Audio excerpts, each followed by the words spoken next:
abonnez-vous à la chaîne et laissez un like. Les Chevaliers d'Or sont la dernière ligne de défense de la Terre. Ils ont juré fidélité à la déesse de la sagesse. Et ils ont affronté des dieux, des monstres et même la mort elle-même au nom de la justice. Mais derrière les armures sacrées et les batailles légendaires, il existe des mystères que peu de gens connaissent. Aujourd'hui, nous allons découvrir les 39 plus grands mystères des Chevaliers d'Or. Le message est passé, alors cliquez déjà sur j'aime, abonnez-vous à la chaîne, activez la petite cloche et c'est parti pour cette super vidéo. Curiosité numéro 1. Les différences de la mort de Shion. Bien que la mort du grand pop Shion ait été dépeinte dans le manga par les mains de Saga, dans la version animée présentée par Toei Animation Studios, ce détail est non seulement négligé, mais a aussi été remplacé par Marine racontant à Shaina qu'elle a trouvé le corps d'Ares à l'intérieur de Star Hill. Ironiquement, Kurumada ramènera Shion à la vie plus tard durant la saga Hades, forçant la Toei à devoir corriger l'intrigue montrée auparavant dans l'anime classique. Afin de compenser et de corriger les erreurs de scénario commises dans l'anime, l'un des scénaristes les plus reconnus de la Toei, Takao Koyama, responsable du scénario de l'anime classique à l'époque, a écrit l'histoire secrète d'Excalibur. Mais ce qui s'est réellement passé, c'est que cela a présenté plus de problèmes, car si Ares était de fait le frère adoptif de Shion, il aurait aussi dû survivre à la guerre sainte précédente. La mort de Shion est également dépeinte différemment dans le light novel L'histoire secrète d'Excalibur et dans le Sanseiya Pachinko Oshi no Unmei également. Dans le light novel, il est sous-entendu que Shion est mort de cause naturelle. Dans le Pachinko, Shion est tué par une attaque cosmique lancée par le point de Saga au lieu d'avoir la poitrine transpercée. Cela serait aussi répété dans l'adaptation de l'anime Santia Show. Pourtant, dans le manga original, Shion a eu la poitrine transpercée par Saga. Curiosité numéro 2. Les clones d'Aphrodite des poissons. L'apparence physique du Chevalier d'Or est très similaire à celle de Misty du Lézard, ce qui suggère qu'Aphrodite a été créée sur la base de Misty puisque le Chevalier d'Argent est apparu en premier dans l'histoire. Il est clair que ce ne sont pas des personnages identiques, mais il y a probablement eu une inspiration. C'est encore un cas de Sanseiya s'inspirant de Sanseiya. Cependant, il existe un autre personnage antérieur de Kurumada qui est identique à Aphrodite et cela pourrait être la véritable version de la création du chevalier. Beaucoup disent que pour créer le personnage d'Aphrodite, Kurumada a pris pour modèle son autre personnage, le français Napoléon Barroa de Ring Nikakero. Commentez ci-dessous laquelle de ces situations vous croyez être la plus probable. Curiosité numéro 3. Camus a-t-il eu plus de disciples ? Nous savons que dans l'histoire du manga, Camus du Verseau a été le maître de Yoga du Cygne et d'Isaac du Kraken. Dans l'histoire originale, le seigneur Cristal n'existe pas, et c'est pour cela que Camus a entraîné Yoga directement. Dans le manga, il commente aussi en passant au jeune Yoga qu'il a eu d'autres disciples qui n'ont pas supporté son entraînement. Cependant, on ne sait pas s'ils ont abandonné ou s'ils ont succombé à l'entraînement. Probablement que ces aspirants chevaliers sont morts, car la désertion est considérée comme un crime par le sanctuaire. Curiosité numéro 4. L'héritage d'Aiolos. Le chevalier du Sagittaire est toujours appelé dans la saga classique. Cependant, dans Sanseiya Omega, il est aussi mentionné plusieurs fois, comme lors du passage de la nouvelle génération des chevaliers de bronze du XXIe siècle par la maison du Sagittaire. Ils finissent par trouver son ancien testament qui était encore intact au même endroit depuis les batailles du XXe. Aiolos est également mentionné durant la saga de Pallas, quand Seiya se préparait à affronter un palassin de 3e classe nommé Ati. Seiya dit qu'il a hérité de l'armure sacrée du Sagittaire et aussi de la technique Atomic Thunderbolt, foudre atomique, même sans avoir jamais connu Aiolos et sans avoir jamais vu personne reproduire cette technique. Durant le combat contre le dieu Saturne, Seiya demande pardon à Aiolos pour avoir permis que le dieu brise son armure sacrée du Sagittaire. Et il demande aussi sa force une fois de plus pour attaquer Saturne avec la dague d'or. Aiolos est toujours rappelé comme chevalier légendaire pour avoir sauvé Athéna d'innombrables fois, même après sa mort. Curiosité numéro 5. Milo et Aioria pourraient-ils vaincre les 7 généraux marinas de Poséidon ?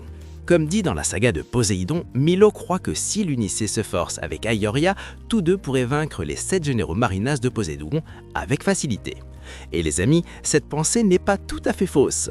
Nous savons que dans le manga, Sorrento a réussi à vaincre Aldébaran, mais les Chevaliers d'Or ne sauraient pas que quelqu'un du niveau de Canon serait aussi dans l'armée du dieu des mers. Assurément, ces deux guerriers seraient les plus difficiles à affronter pour Milo et Aioria. Cependant, je crois que Milo était si confiant parce que dans l'encyclopédie, il est dit qu'à l'ère mythologique, seuls 8 chevaliers d'Athéna ont été nécessaires pour détruire la forteresse de Poséidon. Sachant que sur ces 8, seuls 2 étaient des chevaliers d'or. Curiosité numéro 6. Le nom du vieux maître.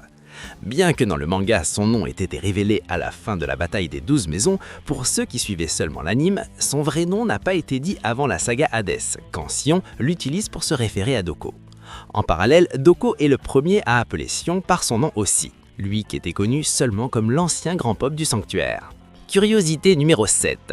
Shaka ne dit rien dans la saga Poséidon. Oui mes amis, Shaka a été le seul chevalier d'or sans aucun dialogue dans la saga de Poséidon de l'anime. Dans le manga, il était sous-entendu que Shaka eût été le seul des chevaliers présents là-bas à avoir compris les réels motifs de l'interdiction ordonnée par le vieux maître, selon laquelle il ne devait pas aider les chevaliers de bronze dans le temple sous-marin. Cela arrive parce que la guerre contre Hadès était proche et le sanctuaire d'Athéna devait être préparé pour l'affronter. Curiosité numéro 8. Un hommage au lion. L'attaque Flash Shine Beam du personnage Mao de la série de jeux Disgaea a été inspirée par le Lightning Plasma Taioria. Dans Disgaea 4, il matérialise même le casque de l'armure du lion durant l'exécution de l'attaque. Curiosité numéro 9. L'héritage des Gémeaux. Les frères Saga et Kanon sont rappelés dans Sanseiya Omega quand Integra et Paradox se préparent à utiliser le Another Dimension, autre dimension, alors qu'elles luttent contre Gallia. Elles finissent par expliquer le destin des Gémeaux, qui suit toutes les générations des Chevaliers d'Or régis par ce signe. Curiosité numéro 10. La Starlight Extinction de Shion. Bien qu'on ne l'ait pas vu utiliser cette technique, il est implicite que Shion savait aussi utiliser la Starlight Extinction, extinction stellaire, puisqu'il a démontré connaître les mécanismes de cette capacité. Cependant, dans les jeux Senseiya The Hades et dans Brave Soldiers, en plus de la franchise Senseiya de Lost Canvas, Shion est capable d'utiliser la Starlight Extinction, chose qui n'arrive ni dans l'anime classique, ni dans le manga. Curiosité numéro 11. Les coups d'Aphrodite. Nous savons que le guerrier des poissons utilise des roses pour se battre. Chaque attaque possède une couleur de rose. Et la curiosité est que ces attaques sont semblables aux coups avec des plumes des jumeaux Ku et Shoryu de Fuma no Kojiro, étant une autre œuvre officielle du maître Masami Kurumada. Curiosité numéro 12. Le grand pouvoir de Camus. Dans l'anime, Camus a été capable de projeter son cosmos depuis la maison du Verseau jusqu'à sa constellation et de là le tirer vers la mer de Sibérie, faisant couler le navire où reposait le corps de la mère de Yoga. Dans le manga, Camus a fait cela alors qu'il était en Sibérie, causant seulement un tremblement qui fait tomber le bateau dans l'abîme. C'est une scène bien différente entre l'anime et le manga. Curiosité numéro 13. La chute du scorpion. Milo a été l'un des seuls chevaliers d'or, avec Saga, Aioria et Mu, qui n'est pas mort au combat contre un autre chevalier, succombant seulement contre les spectres quand il est arrivé au château d'Hadès où tous avaient la moitié de leur force à cause de la barrière et ont été vaincus par Rhadamante. Curiosité numéro 14. La lame Excalibur.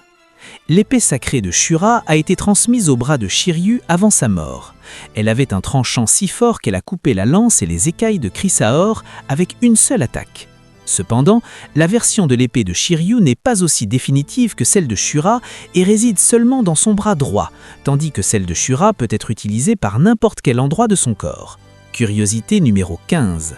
Les chevaliers qui ont eu le plus de disciples. Les successeurs de Doko ont toujours un lien avec lui, par exemple Shiryu et Genbu qui sont des personnages devenus chevaliers de la balance après Doko. Aux côtés de Crest du Verseau et Ionia du Capricorne, Doko a été l'un des chevaliers d'or avec le plus grand nombre de disciples de la franchise Senseiya. Bien que canoniquement dans le manga, seul Shiryu fut son disciple, si nous comptons l'anime, Doko a aussi entraîné Oko et Genbu. Curiosité numéro 16. Mu de Jamir. Après la mort de Shion, Mu tourne le dos au sanctuaire, il a passé ses journées à restaurer des armures à Jamir. Peu de gens savaient qu'il était un chevalier d'or, même au sanctuaire. Le vieux maître connaissait la véritable identité de Mu, mais nous remarquons que des chevaliers d'argent, comme par exemple Misty du Lézard, ne savaient pas que Mu était un chevalier de or. Curiosité numéro 17. Le dernier chevalier d'or. Aphrodite a été le dernier chevalier d'or à être présenté par Masami Kurumada, ses débuts étant au chapitre 41 du manga et à l'épisode 68 de l'anime. Dans l'anime, Saga mentionne qu'Aphrodite est le chevalier le plus redoutable des chevaliers d'or, pourtant dans le manga, cette mention n'existe pas. Curiosité numéro 18. Camus réussit-il à atteindre le zéro absolu ? Il existe une certaine confusion de la part des fans sur le fait de savoir si Camus atteint ou non le zéro absolu. Dans l'encyclopédie officielle, il est dit que son pouvoir s'approche seulement du zéro absolu. Dans le manga et l'anime, Camus répète que même pour lui, il est impossible d'atteindre une telle température. Dans des œuvres spin-off, Camus est montré capable d'atteindre le zéro absolu. Dans l'œuvre canonique, seul Hyuga est reconnu comme ayant accompli un tel exploit. Même en n'atteignant pas le zéro absolu, Camus est plus que capable d'affronter un autre chevalier d'or à égalité. Son froid a été suffisant pour geler de l'intérieur le genou droit de Shaka, le rendant plus lent. Et récemment dans la saga Re-Rise of Poseidon, Isaac du Kraken a réussi à atteindre le zéro absolu, en étant prisonnier dans une autre dimension où il a dû affronter son maître Camus. Curiosité numéro 21. Le disciple le plus fort du Verseau. Hyuga croyait qu'Isaac était l'apprenti le plus fort de Camus, puisque Isaac était apparemment le plus talentueux du duo. Mais un tel fait n'a jamais été déclaré par Camus. Et quand Hyuga affronte Isaac dans la saga de Poséidon, l'esprit de Camus apparaît réprimandant Isaac. Nous savons aussi que Hyuga a vaincu Isaac, prouvant ainsi que le signe était réellement plus fort. Curiosité numéro 20. Les couleurs de Shion. Shion avec Doko sont les chevaliers d'or qui sont le plus apparus dans d'autres œuvres de toute la franchise Saint Seiya. Et au cours de ces apparitions, les couleurs de Shion ont changé progressivement. Les points sur le front de Shion parfois changent de la couleur transparente au jaune dans l'anime. Dans le manga classique, Shion a été présenté à l'origine avec les yeux magenta clair, pourtant dans Next Dimension, il est présenté avec les yeux gris ou bleus. Dans l'anime, il a les cheveux verts, dans Next Dimension, il a les cheveux blonds. Ainsi, Shion est le personnage qui change le plus de couleurs dans le manga et l'anime. Curiosité numéro 21, le plus proche du 8e sens. Nous savons que Shaka a été le premier chevalier d'or à éveiller le 8e sens. Il est considéré comme l'homme le plus proche de Dieu, ceci étant son titre officiel. Selon ce qui est établi dans l'original et renforcé par l'encyclopédie officielle, il est dit que Shaka possède le plus grand cosmos parmi les chevaliers d'Athéna. Également établi dans l'œuvre originale et renforcé par l'encyclopédie officielle, Shaka est considéré comme la réincarnation de Bouddha. Et dans l'anime, Shaka montre la capacité de léviter, quelque chose qui n'est pas vu dans le manga. Curiosité numéro 22. Camus n'obéissait pas au grand pop. Apparemment, Camus a été le seul des chevaliers d'or morts dans la bataille des 12 maisons qui ne suivaient pas les ordres du grand pop, car il a laissé Seiya et Shun passer facilement par sa maison zodiacale et n'a lutté contre son disciple Hyuga que pour lui faire éveiller son 7e sens, renonçant à sa propre vie pour cela. Le manga laisse entendre que Camus croyait, ou tu m'en doutais, que Aiolos fut réellement un traître. Curiosité numéro 23. Le chevalier qui a presque surmonté la barrière d'Hadès. Dans son combat contre Rhadamante de la Wyverne, même en étant à l'intérieur de la barrière de protection du château d'Hadès, qui réduit le pouvoir des chevaliers d'or à 10%, les empêchant ainsi d'élever leur cosmos à l'extrême, Aioria a réussi à jeter Rhadamante contre le mur dès le début, utilisant une variation réduite du Lightning Plasma et surprenant le spectre. Cependant, ce fut la seule fois qu'Aioria réussit à atteindre le juge des enfers, ses prochaines attaques étant inutiles même en élevant son cosmos au maximum. Il a été facilement arrêté par le juge des enfers, car la barrière a empêché Aioria d'utiliser toute sa puissance. Curiosité numéro 24. L'héritage du Verseau. Dans Senseiya Omega, bien qu'il n'apparaisse pas physiquement, Camus est rappelé durant la saga de Pallas par son disciple Hyuga, alors que ce dernier luttait contre le palassin de seconde classe, Tokisada de l'horloge de la mort. Tokisada est arrivé à devenir temporairement le chevalier du Verseau avant cela. Il exhibe maintenant son chronotector et offense l'armure du Verseau, disant qu'elle n'était rien de plus qu'un déchet de fer. En voyant que Tokisada offensait l'armure que son maître a portée, Hyuga s'est mis en fureur et, en se souvenant de Camus, a vaincu le palassin avec la technique suprême de tous les deux, l'Aurore Execution. Ensuite, il l'a congelé vivant dans le cercueil de glace. Curiosité numéro 25. Le chevalier qui a vécu le plus longtemps dans la saga classique.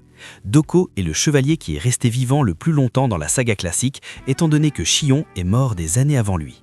Et si nous comptons les autres œuvres officielles, Doko est l'un des rares humains qui ne sont pas muviens qui ont réussi à vivre plus d'une guerre sainte. Les autres à avoir atteint cet exploit furent Crest du Verseau, Ionia du Capricorne, Lancelot du Cancer et Itia de la Balance. Curiosité numéro 26. Les pouvoirs de Mu. Bien que Mu soit apparu très tôt dans la série, c'est seulement dans la saga Hadès que ses pouvoirs sont montrés. Cela est arrivé en raison de sa personnalité sereine, comme cela a été commenté par Shion. La première fois qu'il a combattu pour vaincre l'adversaire fut contre le duo Masque de Mort et Aphrodite, dont le combat s'est terminé par la victoire de l'Arien. Curiosité numéro 27. Les compétences occultes de Camus. Comme relaté par Yoga, Camus, en tant que son maître, fut celui qui lui a enseigné toutes ces techniques. De ce fait, il est explicite que Camus a connaissance des mécanismes nécessaires des techniques de yoga, comme par exemple le cercle de glace et le tourbillon de glace, bien qu'il ne les ait jamais utilisés dans l'œuvre officielle. Cependant, seul le cercle de glace a déjà été utilisé par Camus dans le manga épisode G. Dans l'anime, Hyuga hérite de ces techniques du Chevalier Cristal. Curiosité numéro 28. Aphrodite est loyale à ses idéaux. Comme nous le savons, tant Aphrodite que Masque de Mort ont soutenu la révolte de Saga depuis le début. Ils croyaient que seul quelqu'un avec un grand pouvoir pourrait gouverner le sanctuaire. C'est pourquoi Aphrodite s'est montré un chevalier loyal en luttant jusqu'à la fin pour la justice en laquelle il croyait. Et selon l'encyclopédie officielle, la Royal Demon Rose, rose diabolique royale, doit être la technique la plus spectaculaire de toutes les techniques des chevaliers d'Athéna. Curiosité numéro 29. Le chapelet aux 108 perles. Après la mort apparente de Shaka dans la phase sanctuaire de la saga Hades, Mew a hérité de son chapelet aux 108 perles et est resté avec lui durant toute la phase des enfers jusqu'à retrouver le chevalier de la Vierge au mur des lamentations. Le chapelet semblait être intact, même avec les coups brutaux de Rhalamonte de la Wyverne et avec la glace de l'enfer du Cocyte. Après cela, celui qui prend le chapelet est Ikki du Phénix. Curiosité numéro 30. Verseau et Scorpion. Depuis que Milo a lutté avec Yoga, il a mentionné Camus d'une façon qui a amené les fans à croire qu'ils étaient des amis proches. Apparemment, cela a été officialisé puisque l'animation de la saga Hades incluait plus d'interactions personnelles entre eux que dans le manga et ils sont décrits comme amis dans Sanseiya épisode Crow. Milo possède une grande amitié avec Camus depuis l'époque de leurs entraînements. Milo et Camille ont déjà lutté ensemble contre un Gigas dans l'épisode G. En raison de cela, Milo a dit qu'il ne tirait pas Yoga par grand respect pour Camus. D'ailleurs, Camille a raconté seulement à Milo qu'il n'aimerait pas tuer Yoga en ma maison de la balance, mais plutôt faire un test pour voir à quel point le chevalier du cygne était déterminé et quelle est sa capacité en tant que chevalier. Camus voulait savoir si Yoga est capable ou non d'éveiller le 7e sens, montrant avoir une grande confiance envers le chevalier du Scorpion, car cette attitude du chevalier du Verseau était contraire aux ordres du Grand Pop, qui exigeait l'extermination des chevaliers de bronze sans hésitation. La déception que Milou a eue en voyant son meilleur ami du passé apparemment allié à Hadès a fait que le Scorpion l'a étranglé presque jusqu'à la mort, bien qu'il ait éclaté en sanglots en faisant cela. Curiosité numéro 31, la résurrection de Camus. Durant la franchise, Camus a été ressuscité à 3 occasions et dans toutes, il a été allié de l'ennemi. Dans le film d'Abel, Camus s'est allié à Abel, même s'il faisait semblant. Dans la saga Hadès, Camus s'est allié à Hadès, bien qu'il fût à nouveau aux côtés d'Athéna. Dans Soul of Gold, Camus s'est allié au guerrier divin. Ce sont les 3 fois qu'il revient à la vie dans les animés films. Cependant, dans le manga, il existe une 4e fois où Camus revient à la vie et est contrôlé par l'éllusion diabolique.